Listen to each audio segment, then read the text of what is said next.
Hello friend, मित्रांनो, बऱ्याच जणांचे प्रश्न रेल्वे ग्रुप डी बद्दल असतात की सर आम्हाला एक्झाम पॅटर्न सांगा, सर फिजिकल आहे का रेल्वेत, किती मार्काला आहे फिजिकल, अशा बऱ्याच गोष्टी रेल्वे ग्रुप डी बद्दल विचारल्या जातात का. तर आता रेल्वे ग्रुप डीचे फॉर्म भरायला सुरुवात झालेली आहे आणि तुम्हाला माहित आहे की आपण जेव्हा पण माहिती देतो प्रॉपर आणि व्यवस्थित माहिती तुमचे पूर्ण डाऊट क्लिअर होतात, बरोबर. ठीक आहे मित्रांनो, तर आजच्या या व्हिडिओमध्ये आपण बघणार आहे रेल्वे ग्रुप डी विषयी माहिती. काय काय माहिती बघणार आहे आपण, तर कोणकोणत्या पोस्ट आहेत, आता एक्झाम पॅटर्न काय आहे, बरोबर, कोणते कोणते सब्जेक्ट किती मार्काला आहेत, त्यानंतर फिजिकल काय आहे, निगेटिव्ह मार्किंग आहे का, वयोमर्यादा, शिक्षण, या सर्व गोष्टी, पगार, पेमेंट पण महत्त्वाचं आहे, बरोबर. ह्या सर्व गोष्टी आपण या व्हिडिओमध्ये पूर्ण बघणार आहे. त्यामुळे व्हिडिओ पूर्ण बघा, तुमचा ग्रुप डी बद्दलचे डाऊट पूर्ण क्लिअर होऊन जातील, मला मेसेज करून विचारायची गरज पडणार नाही. ठीक आहे मित्रांनो, तर सुरू करू आपण आत्ता. बघा, आता पहिल्यांदा आपण ग्रुप डीच्या पोस्ट कोणत्या आहेत ते बघू. ठीक आहे मित्रांनो, टोटल ग्रुप डीच्या पोस्ट ह्यावेळी आहेत आपल्या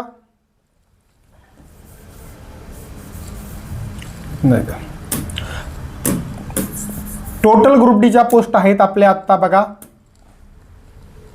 11. किती आहेत? 11 पोस्ट आहेत टोटल, बरोबर. कोणत्या कोणत्या आहेत? असिस्टंट ब्रिज, असिस्टंट CNW, ह्याला CNW असंही म्हणतात, चुकून तुमच्या नोटिफिकेशनमध्ये किंवा याच्यामध्ये CNW असेल, CNW, तर परत ही पोस्ट कुठं आहे असं व्हायला नको. ठीक आहे. दुसरं assistant loco shed electrical, assistant operation, assistant TL and AC, assistant PY, track machine किंवा track maintainer, assistant CNW, assistant track machine, pointsman, ही सर्वांना माहीत आहे. पॉइंट्समॅन आणि ट्रॅक मेंटेनर ह्या दोन पोस्ट सर्वांना माहीत आहेत आणि सर्वात जास्त जागा या दोन पोस्टच्याच असतात मित्रांनो, बरोबर. आणि लास्ट आहे असिस्टंट TRD. ठीक आहे. महत्त्वाचं म्हणजे आपण त्याचे फोटोही यामध्ये दिलेले आहेत, बरोबर. हवं तर याच्यावर एक मी पूर्ण व्हिडिओ बनवतो.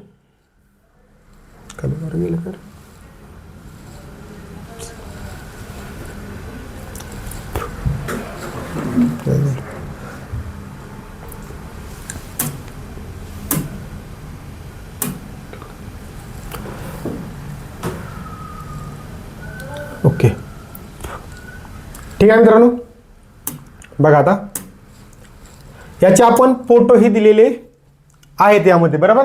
पॉइंट्समॅनचं काम काय असतं, तर ठेशनला तुम्हाला माहिती आहे झेंडी दाखवत असतो, ठेशनवर तुम्ही जाताना बघितलं असेल, एका साईडनं ठेशन मास्तर असतो, एका साईडनं पॉइंट्समॅन असतो, बरोबर. ट्रॅक मेंटेनर म्हणजे त्यामध्ये ट्रॅकमॅन, गँगमॅन, पेट्रोलमॅन, सगळे गेटमॅन, हे सगळे ट्रॅकमॅनमध्ये येतात. ठीक आहे मित्रांनो, त्यामुळे हे ट्रॅकमॅनची पोस्ट ते बरोबर ट्रॅकवर दाखवली बघा, बरोबर. असिस्टंट CN, बरोबर. त्यानंतर TRDचं काय काम असतं, तर जे OAची आहे वरची त्याचं काम असतं. असिस्टंट SNT, असिस्टंट PY, ट्रॅकचं चेकिंगचं, बरोबर. आता ही पेट्रोलमॅन बी असेल तिथं. ठीक आहे. परत ट्रॅक मशीनचं काय काम असेल तिथं, ब्रिज म्हणजे ब्रिज बनवायचं. आता याच्या वाटलंच तर मी एक वेगळी व्हिडिओ बनवतो, प्रत्येकाचं काम तुम्हाला समजावून सांगतो. ठीक आहे मित्रांनो, कारण याच व्हिडिओमध्ये एवढा वेळ घेत राहिलो आपण तर व्हिडिओ खूप मोठी होईल मित्रांनो. ठीक आहे. नेक्स्ट बघा, आता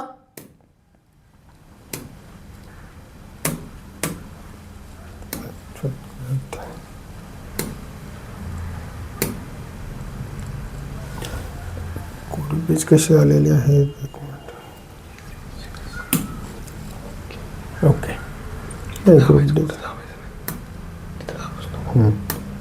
एक मिनिट.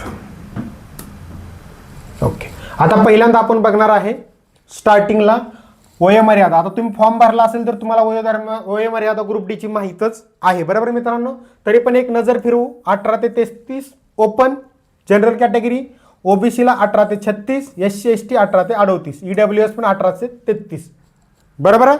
EWA आरक्षण 10% आहे, पण वयोमर्यादा ओपन सारखी ठेवलेली आहे. नाहीतर परत EWS आरक्षण आहे म्हणून वयोमर्यादा तुम्हाला 18 ते 36 वाटत असेल तर हे चुकीचं आहे. ठीक आहे. त्यामुळे ओपनचे 18 ते 33, EWS 18 ते 33च, OBC प्लस 3 वर्ष असते म्हणून 18 ते 36 आणि SC ST 18 ते 38, कारण 5 वर्ष एक्स्ट्रा असतात. ठीक आहे.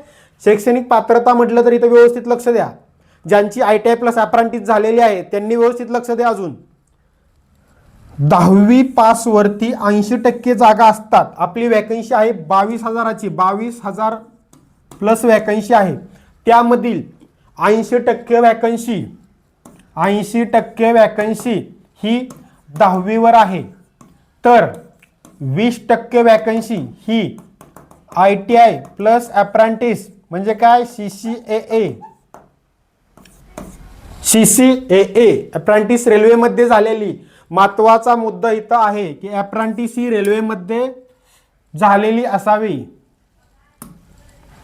रेल्वेमध्ये झालेली असावी. बाहेर कुठे कंपनीमध्ये वगैरे MSCB वगैरे यामध्ये अप्रेंटिस झालेली मुलं चालत नाहीत. असे मुले फॉर्म भरून ज्यांची रेल्वेमध्ये अप्रेंटिस झालेले आहे त्याचं कॉम्पिटिशन वाढवत आहेत. बरोबर आहे ना? ज्यांची रेल्वेमध्ये अप्रेंटिस झाली त्यांनी कमेंट करून सांगा की नक्की कॉम्पिटिशन वाढवतात ना तुमचे. आणि शेवटी हे पण बाहेर निघून जातात आणि आपण पण तिथं वेटिंगला पडलेला असतो. बरोबर आहे ना? त्यामुळे त्यांनी उगाच या 20% फॉर्म भरायचा नाही. कुणी? ज्यांचे बाहेर अप्रेंटिस झालेले आहे. त्यामुळे ज्यांचा ITI झालेला आहे आणि रेल्वेमध्ये अप्रेंटिस झालेले आहे त्यांना सेपरेट 20% जागा असतात. आणि माझा एक असा प्लॅन आहे अजून त्या बाबतीत की मी 20 किंवा 25 मुले अप्रेंटिसची म्हणजे बोलवून त्यांच्या एक्झाम घेणार आहे. म्हणजे जेवढे अप्रेंटिसची मुलं असतील आपल्या ग्रुपमध्ये जवळपास 1000 प्लस रेल्वे अप्रेंटिस झालेली मुलं आहेत त्यांना बोलवून त्यांच्यातला ज्यांना यायचं त्यांना इच्छुक जे असतील बोलवून त्यांची एक एक्झाम घेणार आहे. आणि त्याच्यातील 20 ते 25 मुलं मी निवडणार आहे. 20 ते 25 मुलं मी निवडणार आहे आणि त्यांना पूर्ण गायडन्स करून तेवढी पूर्ण सगळी मुलं 20-25 जेवढी मी असतील 25च्या वरती धर ना 20 किंवा 25 तेवढी पूर्ण मुलं 100% सिलेक्ट करून दाखवणार मी. कारण त्यांचा आत्तापासून जे एक्झाम 4-5 महिने जे असतील ते रोजचं शेड्यूल त्यांना मी देणार. आज हे करा, उद्या ते करा आणि त्यांचा रिझल्टच मी लावून दाखवणार आहे. असं मी विचार माझा चाललेला आहे. कारण त्याशिवाय मुलं अभ्यास करणार नाहीत. ठीक आहे? तर असं कोण इच्छुक असेल तरी मेसेज करा, आपण त्याच्यावर विचार करायचा चाललेला आहे. किंवा ग्रुपमध्ये मी सांगेलच आपल्या जे व्हॉट्सअप ग्रुप आहे ज्यांना ॲड व्हायचं आहे, ज्यांची ITI प्लस अप्रेंटिस झाली तर अप्रेंटिसचा वेगळा ग्रुप आहे आपला. त्या ग्रुपमध्ये ॲड व्हायचं असेल तर व्हॉट्सअप नंबरवर मेसेज करा. कोणत्या? 85 50 93 52 62 या व्हॉट्सअपवर मेसेज करा. किंवा बाकीच्यांचे पण व्हॉट्सअप ग्रुप आहेत सर्व एक्झामचे. कुणी मेसेज करू शकतो की सर मी ह्या एक्झामचा अभ्यास करतो, मला व्हॉट्सअप ग्रुपमध्ये ॲड करा, त्याला ॲड केलं जाईल. मराठीमधून, हिंदीतून, इंग्लिशमधून अभ्यास करणाऱ्यांनी अजिबात मेसेज करू नका. आपण फक्त आणि फक्त महाराष्ट्रातील मुलांना मराठीतून शिकवतोय. बाकी एक्झाम लँग्वेजशी आपल्याला घेणं देणं नाही. जे मराठीतून अभ्यास करतात त्यांच्यासाठी. ठीक आहे मित्रांनो? बघा आता शैक्षणिक पात्रता लक्षात आली तुमच्या. 80% जागा 10वीवर आहेत. त्यामुळे इथे एक प्रश्न मुलं सारखं विचारतात, सर माझी 12वी झाली मी फॉर्म भरू शकतो का? सर 10वीवर जागा आहेत मग माझी PhD झाले फॉर्म भरू शकतो का? माझं ग्रॅज्युएशन झाले फॉर्म भरू शकतो का? मिनिमम शिक्षण 10वी आहे म्हटलं तुझी 10वी झाली तू फॉर्म भरू शकता. तिथून पुढे तू काय शिकलाय, PhD होऊ नाही तर काही होऊ दे, तुझी काय घेणं देणं आहे का? एक्झामसाठी ग्रुप डी साठी 10वी मिनिमम शिक्षण आहे कमीत कमी. 10वी झाली त्याच्या पुढे तुझं सायन्स झालंय का, आर्ट झालंय का, कॉमर्स झालंय का, PhD झाली का, इंजिनिअरिंग झाली, काही घेणं देणं नाही. 10वीचे मार्क तिथं गपचूप टाक आणि फॉर्म भर. उगाच तू माझं इंजिनिअरिंग झाली मग मी फॉर्म भरू शकतो कारण मी कुठल्या जागा निवडू? 10वी आहे ना, विषय संपलास आणि सगळ्या टिक करून दे. महत्वाचं 11 पैकी 11 पोस्टला टिक करा तिथं. नाहीतर मला फक्त पॉईंट्समॅनच व्हायचंय मग मी पॉईंट्समॅनचा फॉर्म भरला, असले चाळे करू नका. सध्या गव्हर्नमेंट जॉब मिळणं महत्त्वाचं आहे, इम्पॉर्टंट आहे. ती गव्हर्नमेंट जॉब ग्रुप डी मध्ये आल्यानंतर डिपार्टमेंटल एक्झाम देऊन रेल्वेमध्ये आल्यानंतर पाहिजे ती पोस्ट घ्या. तिकडे assistant loco pilot, train manager, station master, ticket checker, काय कोणती पाहिजे ते घ्या. पण हिथं फॉर्म भरताना सगळ्या गोष्टी टिक करा. हां, निवड करताना त्याची निवडच एक कोणत्या पोस्ट पहिल्यांदा टाकाव्या कोणत्या लास्टला, याच्यावर एक मी व्हिडिओ बनवून टाकतो. पाहिजे असेल तर कमेंट करा. तुमच्या कमेंट आणि तुम्हाला गरज असणाऱ्या गोष्टीवर तिथून पुढे व्हिडिओ बनवले जातील डिजिटल बोर्डवरती. ठीक आहे? त्याचा यूज आपल्याला त्यासाठीच करायचा आहे. त्यामुळे तुम्हाला जे पण असेल किंवा सर मला ह्या एक्झामविषयी माहिती पाहिजे, सर मला त्या एक्झामविषयी माहिती पाहिजे, ठीक आहे, मग आपण लगेच तो व्हिडिओ बनवला नसेल तर बनवला असेल तर ती लिंक तुम्हाला शेअर केली जाईल आपल्या व्हॉट्सअपवर किंवा व्हॉट्सअप ग्रुपवरती. ठीक आहे मित्रांनो? आलं लक्षात? आणि ती पोस्ट प्रेफरन्सवर मी पुढचा व्हिडिओ पोस्ट प्रेफरन्सवर बनवतो किंवा त्या 11 पैकी पहिल्यांदा कोणती टाकायची मग कोणती. ठीक आहे? फास्ट बोलतो का मी? थोडं स्लो बोलतो वाटलंच तर. आलं लक्षात? नेक्स्ट बघा आता एक्झाम पॅटर्न, कारण हे महत्त्वाचं आहे तुमच्यासाठी. कारण आता तुम्ही फॉर्म भरला पोस्ट कोणत्या आहेत काय आलं, वयोमर्यादा शिक्षण तुमचं काय आलं, त्यानंतर तुम्ही फॉर्म भरला. आता फॉर्म भरल्यानंतर एक्झाम पॅटर्न काय आहे सर, अभ्यास काय करायचा आहे, कोणता सब्जेक्ट करायचा आहे सर, किती मार्काला कोणतं सब्जेक्ट आहेत, हे महत्त्वाचं आहे का नाही समजलं. म्हणून स्टेजेस किती आहेत मित्रांनो, 3 ग्रुप डीच्या. पहिली कम्प्युटर बेस्ड टेस्ट म्हणजे CBT. आता त्याला CBT पण म्हणतात किंवा CBT 1 पण कोण म्हणतात की CBT 1, पण यामध्ये एकच CBT असते म्हणजे कम्प्युटर बेस्ड टेस्ट, त्यामुळे त्याला नॉर्मली CBT म्हटलं तर चालेल. ज्या एक्झाममध्ये 2 किंवा 3 एक्झाम असतात, जसं ALPला CBT 1 असते, CBT 1, त्यानंतर असते CBT 2, त्यानंतर असते सायको म्हणजे CBAT, बरोबर. त्यामुळे याला तुम्ही CBT 1 CBT 2 म्हटलं तर चालतंय. ग्रुप डीला तुमची एकच एक्झाम आहे कम्प्युटर बेस, त्यानंतर डायरेक्ट फिजिकल आहे, बरोबर, फिजिकल आहे त्यानंतर, त्यामुळे याला CBT म्हटलं तरी चालेल. ठीक आहे, म्हणजे CBT पहिल्यांदा होईल तुमची. CBT झाल्यानंतर त्याचा रिझल्ट लागेल, म्हणजे आन्सर की येईल 5 ते 7 दिवसात. आन्सर की आल्यानंतर त्याचा रिझल्ट लागेल. रिझल्ट लागल्यानंतर मग जे सिलेक्ट होतील त्यामध्ये त्यांची परत फिजिकल इफिशियन्सी टेस्ट म्हणजे काय तर PET असं शॉर्टकटमध्ये त्याला म्हटलं जातं. PET फिजिकल इफिशियन्सी टेस्ट होईल, त्यानंतर त्याचा रिझल्ट लागेल फायनल, आणि त्यानंतर तुमचं होईल डॉक्युमेंट आणि मेडिकल आणि डॉक्युमेंट. ठीक आहे. आता तिसरी जी स्टेज आहे मित्रांनो, त्या तिसऱ्या स्टेजसाठी तुम्हाला काय प्रिपरेशन वगैरे करायची गरज आहे का, डॉक्युमेंट रेडी करायच्यात, मेडिकल नॉर्मली चेकअप होते, बरोबर. पण महत्त्वाच्या 2 स्टेज आहेत म्हणजे CBT आणि PET, बरोबर.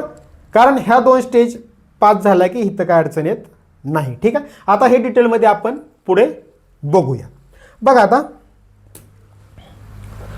आता त्याच्या आधी बघा मित्रांनो, आपल्या रेल्वेच्या सर्व बॅचेस मराठीतून सुरू आहेत. ठीक आहे, किंवा मराठीतून आपण सर्व अपडेट मुलांना रेल्वेविषयी देतोय, कोणत्या एक्झाम विषयी असो. ठीक आहे, नोट्स असतील, नोट्स तयार करणं आपलं काम सुरू आहे. नोट्स असेल, बॅचेस असतील, क्वेश्चन पेपर असतील मराठीतून, PDF असतील, सिलेबस असेल, एक्झाम पॅटर्न असेल, या सर्व गोष्टी आपण प्रोव्हाइड करतोय. ठीक आहे. आपलं हे ॲप लोबो हा आहे, प्ले स्टोरवरून डाउनलोड करू शकता आणि त्याच्यामधून तुम्ही डाउनलोड करून घेऊ शकता मित्रांनो. ठीक आहे मित्रांनो. आणि व्हॉट्सअप ग्रुपमध्ये जर ॲड व्हायचं असेल तर या व्हॉट्सअप नंबरवर मेसेज करू शकता. या व्हॉट्सअप नंबरवर मेसेज करून सांगा की सर मला व्हॉट्सअप ग्रुपमध्ये ॲड करा रेल्वेच्या, लगेच तुम्हाला ॲड केलं जाईल, ॲड करून घेतील आणि तुम्हाला डिटेल काय पाहिजे असेल ते दिली जाईल मित्रांनो. ठीक आहे मित्रांनो. म्हणजे हा नंबर माझ्याकडे नसतो, नाहीतर परत सर मला जसं काय विचारतात काय गोष्टी, नॉर्मली तुम्ही प्रश्न तिथे विचारा. ठीक आहे, ॲड करा, सिलेबस मागा, एक्झाम पॅटर्न मागा, क्वेश्चन पेपर मागा, त्या पद्धतीने तुम्हाला सांगितलं जाईल. बॅचेस कोणते आहेत काय, हे सर्व गोष्टी त्यामध्ये तुम्हाला टेस्ट सिरीज वगैरे सांगितलं जाईल. ठीक आहे मित्रांनो. आता बघा नेक्स्ट बघा, पहिलं जी आहे ते आहे काय CBT कम्प्युटर बेस्ड टेस्ट. ठीक आहे. आता मेन म्हणजे हाच पेपर तुमचा सगळ्यात महत्त्वाचा आहे. का सगळ्यात महत्त्वाचा आहे बघा, आधी मी एक्सप्लेन करतो त्यानंतर सांगतो महत्त्वाचा का आहे. ज्यांना सिलेक्शन व्हायचं आहे त्यांना हे पहिल्यांदा माहीत पाहिजे. बऱ्याच जणांचं असं होतं, अभ्यास करायचा म्हणून करतात, मार्क किती पाडायचे माहीत नसतात, फिजिकल काय माहीत नसतं, किंवा फिजिकलचे मार्क काउंट होतात का की काउंट होत नाहीत हे माहीत नसतं, आणि मग फायनल सिलेक्शन होत नाही, बरोबर. म्हणून नीट लक्ष द्या. विषय तुम्हाला आहे 4, एक गणित, दुसरा बुद्धिमत्ता, तिसरा सामान्य विज्ञान आणि चौथा GK आणि चालू घडामोडी. ठीक आहे. मार्किंग बघितलं तर मार्किंग आहे गणिताला 25, बुद्धिमत्तेला 30, सामान्य विज्ञानला 25 आणि चालू घडामोडी GK आणि चालू घडामोडीला 20. प्रश्न पण सेम आहेत, 25, 30, 25, 20. म्हणजे एकूण प्रश्न तुमचे असतील 100, मार्क असतील 100, वेळ असेल तुमचा 90 मिनिटे. 90 मिनिटे म्हणजे काय तर 1.5 तास. 1.5 तास, बरोबर, पूर्ण मिळून, बरोबर. आता काहींना असं नको वाटायला की सर ह्यासाठी सेपरेट वे, ह्यासाठी सेपरेट वे असतो का, नाही. टोटल 1.5 तास दिला जाईल, त्यामध्ये तुम्हालाही 100 प्रश्न करायचे आहेत. 100 मार्कला 100 प्रश्न आहेत. ठीक आहे मित्रांनो. आणि आता ही का महत्त्वाचं आहे ते मी पुढं तुम्हाला सांगतो. बघा आता हे आपलं विज्ञानचं पुस्तक आहे मित्रांनो, railway group D ALP technician. Group D, ALP technician grade 3 या 3 एक्झामचा अभ्यास करणाऱ्या मुलांनी तर पहिल्यांदा घ्या. जेईचा अभ्यास करणाऱ्यांनी पण घेऊ शकता किंवा ग्रेड 1चा अभ्यास करणारा, कारण त्यांना पण विज्ञान सेपरेट आहे. आता तुम्ही ह्या 3-4 एक्झामला सर का सांगताय, NTPCने त्या मुलांनी घेतलं तर नका घेऊ. माझं पुस्तक आहे, जास्त खपलं तर मला चांगलंच आहे, पण त्याची गरज नाही NTPCला. का तर NTPCला जे 40 मार्काला आहे, NTPCला जे 40 मार्काला आहे बघा, आता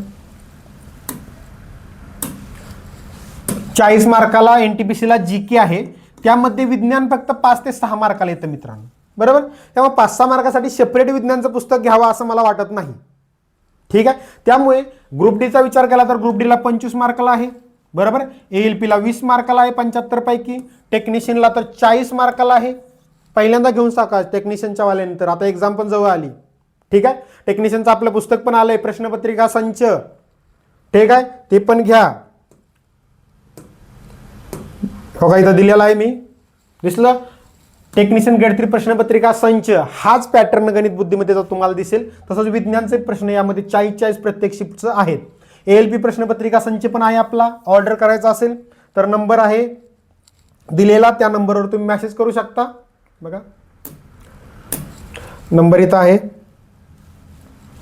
खाली दिसत नाहीये बहुतेक. ठीक आहे, मी नंबर तुम्हाला देतो इथं. नंबर बघा 85 50 93 52 62 या व्हॉट्सअप नंबरवर मेसेज करून तुम्ही हे ऑनलाईन पण ऑर्डर करू शकता किंवा तुमच्या जिल्ह्याच्या ठिकाणी पण उपलब्ध आहे. ते कुठल्या जिल्ह्यामध्ये कुठं उपलब्ध आहे तुम्ही विचारू शकता की सर संभाजीनगरला पुस्तक कोणत्या बुक डेपोमध्ये उपलब्ध आहे. लगेच आम्ही बुक डेपोचं नाव आणि त्याचा नंबर पण पाठवू, कॉल करून पण विचारू शकता लगेच तुम्ही तिथं. अशा पद्धतीने नांदेड असेल कुठेही असेल, ठीक आहे, विचारू शकता मित्रांनो. ठीक आहे, हे बघा टेक्निशियनसाठीचं पुस्तक आहे, ALP साठीचं पुस्तक आहे, कारण तुमचा ITI झालेला असतो. ITI झालेली मुलं ALP टेक्निशियनचा अभ्यास प्रॉपर करतात. ठीक आहे मित्रांनो. आता आपण नेक्स्ट बघू, कुठं आलतो आपण. विज्ञानचं पुस्तक आत्ताच घेऊन टाका. Group D ALP technician grade 1 grade 3 जेईसाठी इम्पॉर्टंट आहे. ठीक आहे. नेक्स्ट बघा, आता पहिल्यांदा आपण CBT 1 बघितली मित्रांनो, म्हणजे CBT बघितली, एक्झाम पॅटर्न बघितला. आता त्यानंतर तुमचं फिजिकल असतं, फिजिकल इफिशियन्सी टेस्ट. आता लक्षात घेण्यासारखं यामध्ये काय आहे, तर तुमची एक्झाम जेव्हा होते 100 मार्काची, तेव्हा तुमची आन्सर की येतं, तुमचा रिझल्ट लागतो, बरोबर. रिझल्ट लागल्यानंतर जे क्वालिफाय होतात त्यांची फिजिकल इफिशियन्सी टेस्ट असते, बरोबर. पण ही फिजिकल इफिशियन्सी टेस्ट असते मित्रांनो, ती क्वालिफाईंग नेचर आहे. मी तर स्पष्ट दिलेलं आहे मित्रांनो, दिसलं. क्वालिफाईंग नेचर म्हणजे काय, तर याची मार्क कुठेही काउंट होत नाहीत, याला काहीही मार्क दिली जात नाहीत. मेरिट जे पण लागतं ते तुमचं CBT वरती लागतं, CBT वरतीच लागतं. याच्यासाठी फिजिकलची 50 मार्क त्या पोलीस भरतीसारखं नाही की 50 मार्क फिजिकलला, मग त्या फिजिकलची मार्क काउंट प्लस तुमच्या थेअरी पेपरची मार्क काउंट आणि मग टोटल मेरिट लागणार, अजिबात नाही. ग्रुप डीला फिजिकल इफिशियन्सीची मार्क काउंट होत नाहीत. आणि ह्याच गोष्टी तुम्हाला क्लिअर कट माहीत असतील तर तुम्हाला समजेल की CBT जी आहे 100 मार्काची, त्यामध्येच तुम्हाला जास्तीत जास्त मार्क घ्यायचे आहेत. का जास्तीत जास्त मार्क घ्यायचे आहेत हे पण लक्षात घ्या. जेव्हा तुमची CBT होती त्यानंतर फिजिकलसाठी एकाच 3 मुले घेतली जातात, एका जागेसाठी 3 मुले, आणि एका जागेसाठी 3 मुले घेतल्यानंतर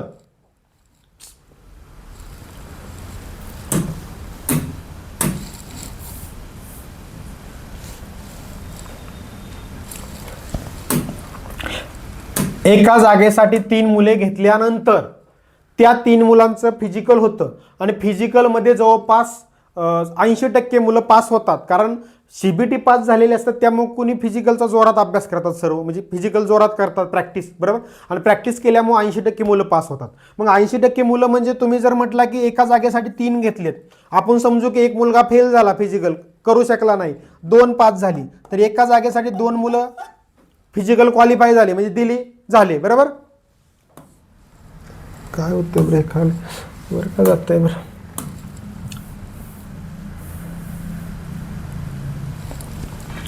समजा दिली, ठीक आहे. तर आता ह्या दोन मधले दोन्हीच्या दोन्ही मुलं घेऊ शकतात का? म्हणजे काय, तर थोडक्यात सांगायचं झालं तर बघा, थोडक्यात सांगतो. समजा 20,000 जागा आहेत, नीट समजून घ्या. मुलं एकाच 3 सिलेक्ट केली, म्हणजे फिजिकलसाठी 60,000 मुलं सिलेक्ट केली 60,000. त्यामध्ये 20,000 मुलं फेल झाली, 40,000 मुलं पास झाली. किती? 40,000 मुलं पास झाली. आता 40,000 मुलं पास झाली, पण मेरिट तर आपल्याला घ्यायची तर किती हजार मुलं आहेत? 20,000 मुलं घ्यायची आहेत. पास तर फिजिकल झालेले 40,000 मुलं. मग ती वरची 20,000 मुलं अजून त्यांना काढावं लागतात आणि मग तो कटाप अजून वरती जातो. म्हणून बऱ्याच जणांचं असं होतं की फिजिकलसाठी बसतात, पण फिजिकल दिल्यानंतर बाहेर निघतात आणि मग म्हणतात की सर मी तर फिजिकल दिलेलं होतं, मी फिजिकल पास होतो कारण माझं सगळं आउट ऑफ आलं होतं, म्हणजे तेवढ्या मिनिटात मी रनिंग केली होती, 50 किलो वजन घेऊन पण गेलो होतो. मुलगी म्हणते मी 35 किलो घेऊन गेली होती सर तेवढ्या वेळेत, तरी पण माझं नाव फायनल मेरिटमध्ये आलेलं नाही. रिझन हे आहे. आणि हे बरेच जण तुम्हाला सांगणार नाहीत किंवा त्यांना माहीत नसेल शिकवणार, पण आपण रेल्वेतच असल्यामुळे आपल्याला ह्या गोष्टी प्रॉपर माहीत आहेत, रेल्वेची प्रत्येक गोष्ट. त्यामुळे आपण शिकवताना सांगताना प्रॉपरच सांगणार, एकदम व्यवस्थित. ठीक आहे मित्रांनो, बघा आता आलं लक्षात. मग काय होतं तुमचं, इथून व्हिडिओ काढायचं 20-15 मिनिट. मग प्रॉपर काय होतं इथं बघा, की तुमचं मेरिट ना CBT नंतरचं मेरिट तुमचं लागलेलं असतं मित्रांनो 70चं. कितीचं? 70चं. आणि मग फिजिकल होतं, आणि फिजिकल नंतर तुमचं मेरिट किती लागतं परत, तर तुमचं मेरिट लागतं परत एक 80 किंवा 82 वगैरे असं. ठीक आहे. आणि मग तुम्ही म्हणता की सर मला 75 मार्क होती आणि मग मी फिजिकल दिलं आणि फिजिकल मी पास झालो सर, फिजिकल इफिशियन्सी, आणि मग माझं 75 असून पण माझं सिलेक्शन झालं नाही. का झालं नाही? तर एवढी 40,000पैकी 20,000 जागा होत्या, 40,000 मुलं फायनल सिलेक्ट झाली फिजिकल नंतर, 20,000 मुलं त्यांना बाहेर काढावं लागली. आणि बाहेर काढताना ते मेरिट जे 70चं आहे ते मेरिट गेलं 80 किंवा 82 वरती, आणि ते वरती गेल्यामुळे तुम्ही सिलेक्ट होऊ शकला नाही, कारण तुम्हाला 76 मार्क होती, मेरिट लागलं 80चं आणि तुम्ही बाहेर निघाला. आणि मग तुम्ही सांगता की मी 4 मार्कांनी राहिलो. त्यामुळे CBT मध्येच 85चं टार्गेट धरा. कितीचं? 85चं. 85 मार्क पाडले ना, तुमची कोणतीही कास्ट असो तिथं लोडच घ्यायचा नाही. फिजिकल फक्त क्वालिफाय होऊन जायचा, विषय संपला मग. बरोबर. आता महत्वाचं फिजिकल आहे काय आहे ती बघू, नाहीतर सर म्हणताल तुम्ही बाकीचं सांगितलं, फिजिकलचं काय ते सांगा. बरोबर. आता फिजिकल काय आहे ते बघा. पहिल्यांदा मेलचा विचार केला तर फिजिकलच्या तुम्हाला 2च गोष्टी आहेत. पहिली म्हणजे काय? वजन, आणि दुसरी म्हणजे काय? पळणे. ठीक आहे. वजन काय पहिलं तुम्हाला, आता मुलींसाठी बघा 35 kg. आता मुलांसाठी बघा पहिल्यांदा. ठीक आहे. मुलांसाठी पहिल्यांदा बघा, मुलांसाठी काय? 35 किलो वजन घेऊन न थांबता 2 मिनिटाच्या आत 100 मीटर यावे. आता हे नॉर्मली कोणताही मुलगा करू शकतो. यामध्ये फक्त 35 किलो वजन तुम्हाला उचलता यावं एवढंच इम्पॉर्टंट आहे, कारण 100 मीटरला 2 मिनिट वेळ दिला, 2 मिनिटामध्ये तुम्हाला 300 मीटर जाताल तुम्ही ती वजन घेऊन. हां, पण 35 किलो वजन फक्त उचलता यावं, आणि तेवढं नॉर्मली प्रत्येकाला 35 किलो उचलता येतं. एवढं पण जो एक्झाम देणार आहे तो 18 वर्षाच्या पुढचा आहे. 18 वर्षाच्या पुढच्या मुलाला 35 किलो वजन म्हणजे लय नाही. बरोबर. त्यामुळे हा इव्हेंट फेल होत नाही कोणीच. फक्त यामध्ये एक अट काय मित्रांनो, नीट बघा. न थांबता म्हणजे काय? एकदा वजन उचललं की हिथं गेलो परत खाली ठेवलं, हिथं गेलो पुढं परत ठेवलं, असं करायचं नाही. एकदा उचललं की 100 मीटर जाईपर्यंत ते वजन खाली ठेवायचं नाही. वेळ 2 मिनिटं भरपूर आहेत, वेळेचं काय मी सांगत बसत नाही, 2 मिनिटात आरामशी जाते, फक्त खाली ठेवायचं नाही. ठीक आहे. आणि दुसरी इव्हेंट काय आहे तुमची मुलांची? 1000 मीटर अंतर. 1000 म्हणजे काय? तर 1 किलोमीटर, नाहीतर परत अजून कोणाला 1000 मीटर म्हणजे समजायचं नाही. 1000 मीटर म्हणजे 1 किलोमीटर अंतर 4 मिनिटे 15 सेकंद एवढ्या वेळेत पाहायचं आहे. म्हणजे 4 मिनिट 15 सेकंदमध्ये तुम्हाला 1 किलोमीटर पद जायचं आहे, एवढं अंतर पार करायचं आहे. ठीक आहे. आता ही कोण करू शकतात? तर आर्मीचा एक्झामचा अभ्यास करणारे, पोलीस भरतीचा अभ्यास करणारे, फिजिकल करणारे मुलं आरामसे एवढं करतात, हे मला पण माहीत आहे. ठीक आहे. किंवा एखादं PSIचा वगैरे अभ्यास करत असतील फिजिकल, ते मुलं करतात. पण नॉर्मली जे मुलं आहेत त्यांना मात्र एक्झाम झाल्यानंतर जर तुम्ही क्वालिफाय होत असाल फिजिकलसाठी तर लगेच तयारी सुरू करा, किंवा आतापासून थोडं थोडं ग्रुप डीचा अभ्यास करत असाल तर तयारी करा फिजिकलची, म्हणजे रनिंगची. हे काय तुम्हाला जमणार आहे याची फक्त तयारी करा. कारण पोलीस भरती आर्मीची मुलं करतील, पण बाकीच्यांना मात्र थोडंसं प्रॅक्टिस करावं लागणार आहे जास्त. ठीक आहे. त्यामुळे टाईम लावून प्रॅक्टिस करू शकता याची. मुलींसाठी 20 किलो वजन घेऊन न थांबता 2 मिनिटाच्या आत 100 मीटर यावे. नॉर्मली तेच आहे, फक्त मुलांचं 35 किलो वजन आहे, बरोबर, आणि मुलींचं आहे 20 किलो. बस एवढाच फरक आहे दोघांमध्ये. वजनाचा फरक आहे. बाकी 100 मीटर जायचंय, 2 मिनिटं वेळ आहे, काही अडचण नाही, न थांबता जायचं आहे, बरोबर. आणि इथं एक किलोमीटरचं अंतर आहे मुलींसाठी. इथं फक्त वेळ तुम्हाला वाढवून दिलेला आहे. वेळ काय वाढवून दिलेला आहे मित्रांनो, तर 5 मिनिटे 40 सेकंद आहे. कुणासाठी? मुलींसाठी. आणि मुलांसाठी आहे 4 मिनिटे 15 सेकंद. म्हणजे मुलींसाठी वेळ नक्कीच जास्त दिलेला आहे. किती जास्त दिलेला आहे मुलांपेक्षा? 1 मिनिट 25 सेकंद एवढा वेळ मुलींसाठी जास्त दिलेला आहे. त्यामुळे मुलींसाठी फिजिकल थोडं सोपं आहे, कारण वेळ जास्त आहे. 5 मिनिट 40 सेकंद म्हणजे होऊ शकतं, पण मुलांसाठी थोडंसं अवघड आहे, ज्यांना प्रॅक्टिस नाही त्यांच्यासाठी. ठीक आहे मित्रांनो. आता यामध्ये तुम्हाला काय डाऊट आहे का सांगा. आता अप्रेंटिससाठी ही वाक्य आहे, अप्रेंटिसवाल्यांनी व्यवस्थित लक्ष घ्या, कारण ते महत्त्वाचं आहे. ITI प्लस अप्रेंटिस झालेल्या मुलांना फिजिकल नसते. आता काय म्हणतील सर, अप्रेंटिस झाले आमची, एवढं तुम्ही ऐकायला लावलं आम्हाला. पण ठीक आहे, आता हे खाली लिहिलं होतं त्यानंतरच एक्सप्लेन करणार ना मी ते, बरोबर. कारण हा डाऊट बऱ्याच मुलांना असतो की सर माझी अप्रेंटिस झाली, मला फिजिकल असेल का?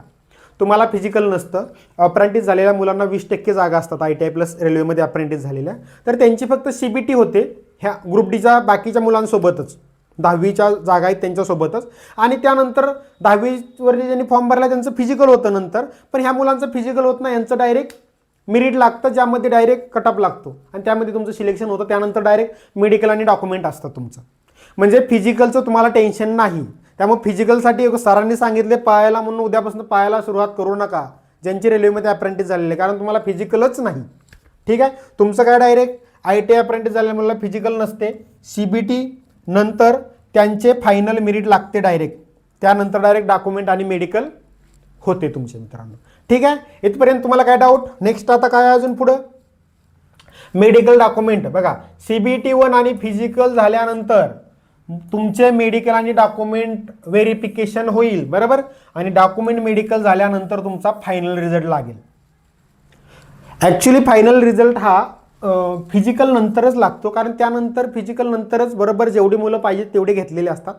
पण डॉक्युमेंट आणि मेडिकल नंतर मी का म्हटलं अजून फायनल, की डॉक्युमेंट आणि मेडिकलमध्ये चुकून एखादा बाहेर निघाला की डॉक्युमेंट व्यवस्थित अपलोड केली नव्हती, चुकीची अपलोड केली होती, स्टेटचं सर्टिफिकेट, कास्ट सर्टिफिकेटचं पण सांगतोय अजून, पण स्टेटचं अपलोड करू नका, सेंट्रलचं कास्ट सर्टिफिकेट काढा, SC ST OBC EWS. स्टेटचा फॉर्म भरून परत माझ्या मागे बोंबलता, सर चुकून स्टेटचं अपलोड केलं, सर व्हेरिफिकेशनला सेंट्रलचं दिलं तर चालेल का?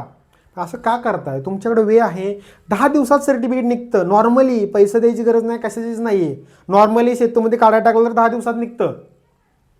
मग का तुम्ही 1 महिन्यात व्हॅलिडिटी असते फॉर्म भरण्याची, मग ते तर पण स्टेटवर का फॉर्म भरता आणि नंतर टेन्शन घेऊन, मला बी टेन्शन तुम्हाला बी टेन्शन, अभ्यास करताना टेन्शन तुम्हाला, परत काय होईल, अभ्यास करून सिलेक्ट झालो तर डॉक्युमेंटमधनं बाहेर निघेल का? त्यामुळे सेंट्रलचं कास्ट सर्टिफिकेट नॉन क्रिमिनल काढल्याशिवाय कुणीही फॉर्म भरू नये, मी स्पष्ट सांगतो. ठीक आहे. आणि मला प्रश्न पण ते विचारू नका परत तुम्ही, मला इरिटेट होतं त्या प्रश्नाचं. सर मी स्टेटवर फॉर्म भरलेला आहे, मग मी सांगितलं होतं ना तुला. हो सांगितलं होतं सर, पण कुठं काढत बसू म्हणून भरला असू द्या म्हणून, काय होईल सर? असलं प्रश्न कुणी मला विचारू नका परत. नेक्स्ट बघा, सॅलरी महत्त्वाचं. पेमेंट तुमचा बेसिक असतो 18,000. ठीक आहे. आणि तुमचं सॅलरी जाती जवळपास 35 ते 30,000, 30 ते 35,000. ही 7th पे कमिशनची आहे. 7th पे कमिशनची आहे. 8th पे कमिशन लागू झाल्यानंतर ती सॅलरी 8 ते 10,000 वाढू शकते. ठीक आहे. म्हणजे 30 ते 35 ची सॅलरी 40 ते 45K पर्यंत जाऊ शकते. म्हणजे जाऊ शकते म्हणण्यापेक्षा जाईल. ठीक आहे. हे तुमची स्टार्टिंग सॅलरी असते, 35,000च्या आसपास स्टार्टिंग सॅलरी असते. आता यामध्ये पण थोडाफार फरक असतो, कारण ट्रॅकमॅन जो आहे तो ट्रॅकवरती चालत असतो चेक करत, तर त्याला त्या किलोमीटरवर पैसे काय दिले जातात, 1 किलोमीटर चालल्यानंतर असं नॉर्मली. त्यामुळे त्याचं पेमेंट थोडंसं जास्त असतं. त्यामुळे यामध्ये तुमचं 40K पर्यंत पण ट्रॅकमॅन वगैरे जे आहेत त्यांचं पेमेंट जाऊ शकतं. काही वेळी पॉईंट्समॅनला पण ह्या स्टेशनला पॉईंट्समॅन म्हणून लागलेला असतो, पण त्याला तो 4-5 स्टेशन पुढं दुसऱ्या स्टेशनवर एका दिवशी ड्युटी लागते, तर त्याला पण ते जे अंतर आहे त्याचं पण किलोमीटर भेटतं, पैसे भेटतात. त्यामुळे ते पेमेंट थोडंफार व्हॅरी होत असतं. नाहीतर परत सर मी एकाच बघितलं तर पेमेंट ट्रॅकमॅनचं त्याला 41,000 पेमेंट पडलं सर, आणि तुम्ही 30-35 सांगितलंय. नॉर्मली पेमेंट सांगितलंय, बाकी तुमच्या ड्युटीवरती ओव्हरटाईमवरती हे पेमेंट व्हॅरी होत असतं. बरोबर आहे ना मित्रांनो? ठीक आहे. महत्त्वाचं सगळ्यात लास्टला ठेवलंय, पण सगळ्यात महत्त्वाचं आहे. का महत्त्वाचं आहे तर पेपर देताना हे लक्षात ठेवून, हे डोक्यात ठेवून पेपर द्या. नाहीतर मी 100 पैकी 100 मारून आलो सर, आउट ऑफ मारून आलो सर, हा काय पोलीस भरतीचा पेपर आहे का? हां, की निगेटिव्ह मार्किंग नाही, चलो करो सब टिक. अजिबात करायचं नाही. तुमचं 100 प्रश्न सोडवलं मित्रांनो, आणि तुमचं त्यातनं बघा समजा किती, एक 70 प्रश्न, समजा 70 प्रश्न बरोबर आलं, 100 मधून 70 प्रश्न बरोबर आलं, 30 प्रश्न चुकलं, बरोबर. 30 प्रश्नाची 1/3 10 मार्क मायनस होणार. किती? 10 मार्क मायनस होणार. म्हणून 70 - 10 बरोबर 60. म्हणजे तुमचा स्कोर येणार 60. म्हणजे तुम्ही जेव्हा 70 प्रश्न बरोबर असूनही 30 प्रश्न चुकीचं सोडवल्यामुळे 1/3 तुमचे 10 मार्क वजा होणार. 70 - 10 60 मार्क पडणार. आणि तुमचं मेरिट जर 65 लागलं किंवा 63 लागलं, तर तुम्ही जर हे 70 प्रश्न बरोबर ॲक्युरेट असताना तेवढंच सोडवून आला असता, किंवा थोडेफार एक्स्ट्रा सोडवून 2-3 चुकले असते, तर 70चे जर 67 वगैरे 66 झाले असते आणि 63 मेरिट लागलं, तर तुमचं सिलेक्शन झालं असतं की नाही. पण उगाच 100 प्रश्न सोडवायचे आणि निगेटिव्हमध्ये जायचं पूर्ण 10-15 मार्क, आणि मग परत मार्क कमी येतात आणि सिलेक्शन होत नाही. त्यामुळे हा निगेटिव्ह मार्किंगचा पॉईंट खूप महत्त्वाचा आहे. ठीक आहे मित्रांनो. बाकी तुम्हाला आपली मार्केटमध्ये असणारे पुस्तक सांगितलेलेच आहेत. पुढची पुस्तक आपली येणार आहेत अजून. रेल्वे NTPC प्रश्नपत्रिका संच, ग्रुप डीचा प्रश्नपत्रिका संच येणारच आहे लवकरच मार्केटमध्ये. हे पुस्तक टेक्निशियनसाठी खूप इम्पॉर्टंट आहे मित्रांनो, कारण मराठीतून तुम्हाला टेक्निशियनसाठी प्रश्नपत्रिका संच दिसणारच नाही. तुम्हाला जे पण पुस्तकं दिसतील रेल्वेची, ते फक्त आणि फक्त 2 एक्झामसाठी दिसतील, ग्रुप डी आणि NTPC, बरोबर. पण आपलं टार्गेट आहे रेल्वेची प्रत्येक एक्झामसाठी मराठीतून मटेरियल उपलब्धच झालं पाहिजे, आणि ते आपण केल्याशिवाय राहणार नाही. मराठी मुलांना प्रॉपरच गायडन्स, प्रॉपर मार्गदर्शन, सिलेक्शन व्हायलाच पाहिजे, असंच मटेरियल आपण उपलब्ध करून देणार आहे. त्यामुळे आपली 2-3 पुस्तकं आहेत. ज्यांना जे पुस्तक पाहिजे त्या पद्धतीने ते घेऊ शकता. हे पुस्तक तर प्रत्येकाने घ्या, LP टेक्निशियन ग्रुप डी वाल्यांनी. ठीक आहे मित्रांनो. अजून तुम्हाला काय डाऊट असेल, कोणता अजून नेक्स्ट व्हिडिओ वगैरे त्यामध्ये अजून तुम्हाला काय पाहिजे असेल, तर कमेंट करून विचारा, त्याच्यावर आपण व्हिडिओ बनवू. ठीक आहे. Thank you friend.